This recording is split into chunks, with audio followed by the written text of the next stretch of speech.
c'est la qualification pour le play-off. Tu vois, cette poule est folle un peu. Tu vois les résultats, il y a des résultats inattendus.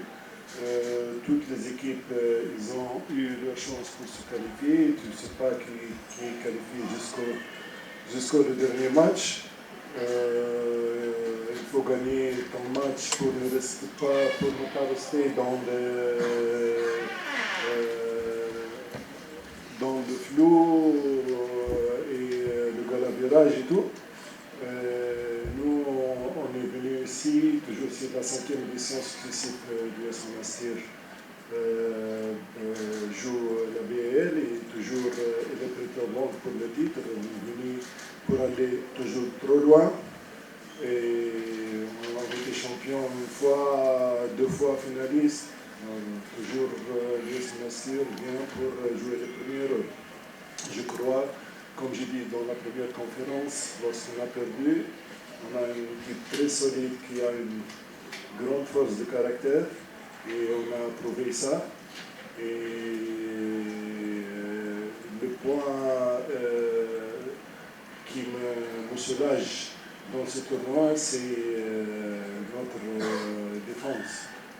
Comme vous savez, tu peux avoir ton jour en attaque, l'adresse et tout, tu peux gagner un match par l'attaque, mais si tu n'as pas d'adresse et tout, tu ne peux pas gagner sans défense. Et par l'attaque, tu peux gagner un match, mais si tu as une équipe compacte et solide défensivement, comme on a montré pendant tout ce tournoi, tu peux aller trop loin pour jouer les titres. Oui, comme j'ai dit, l'équipe de Dakar, c'est une très bonne équipe. Il a prouvé ça pendant tout le tournoi. Et ils nous ont battus dans le premier match. Je ne veux pas dire que c'est une revanche, mais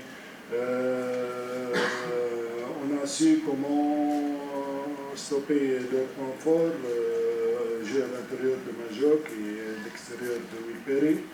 On a su comment négocier notre match avec beaucoup de lucidité, beaucoup d'expérience, et c'est tout.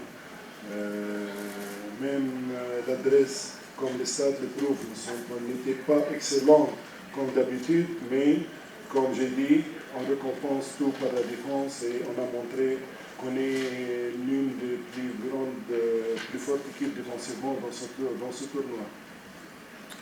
Ladies and gentlemen, that does it for the press conference.